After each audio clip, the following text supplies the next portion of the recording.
హాయిగా ధ్యానంలో నిమగ్నమయ్యాం my dear friends. ఇప్పుడు దాకా చక్కగా శాకాహార ర్యాలీ చేసుకున్నాం. ధ్యానం అంటే శ్వాస మీద ధ్యాస. ఎవరు కళ్ళు తెరవకూడదు. హాయిగా చేతుల్లో చేతులు, వేళల్లో వేళ్ళు పెట్టుకోవాలి, కాళ్ళు క్రాస్ చేసుకోవాలి, కళ్ళు మూసుకొని ఉచ్ఛ్వాస నిశ్వాసని గమనిస్తూ ఉండాలి.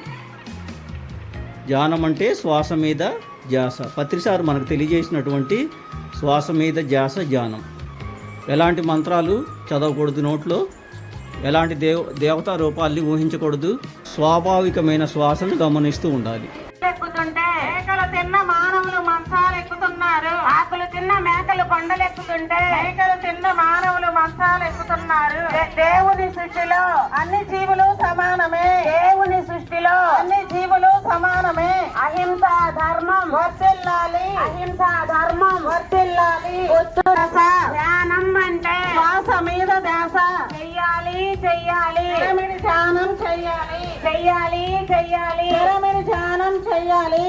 ఆలోచించి ఎక్కడైనా గ్రామ దేవతల పేరుతో మొక్కుబడులు ఆపేద్దాం. అలాగే మరి ఏమిద్దాం ఆ తల్లికి నైవేద్యంగా అంటే పాపంలో పెట్టండి, కల్లేకం పెట్టండి, కొబ్బరికాయలు కొట్టండి, టెంకాయలు కొట్టండి, మరి అలాగే పొన్ను కుంకుమ ఉండి చీరలు పెట్టండి. అంతేగాని రక్త మాంసాలు ఆ తల్లికి ఆహారంగా పెట్టొద్దు. మిత్రులారా, రక్తాన్ని ఆహారంగా పెట్టొద్దు తల్లి.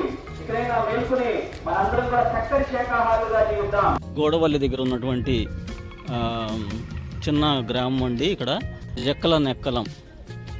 ఇక్కడికి వచ్చి చక్కగా శాకాహార ప్రచారం చేస్తున్నాము.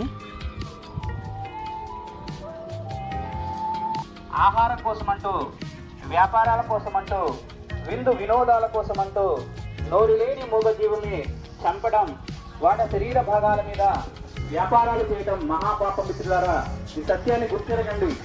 చక్కటి మినరల్స్, ప్రోటీన్స్, విటమిన్స్ ఉన్నాయి మిత్రులారా. అలాగే శ్రేష్టమైన ఆహారం శాకాహారం మాత్రమే ఈ భూమండలం మీద.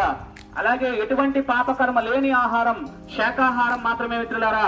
కాబట్టి చక్కటి శాకాహారం మాత్రమే ఆహారంగా తీసుకుందాం.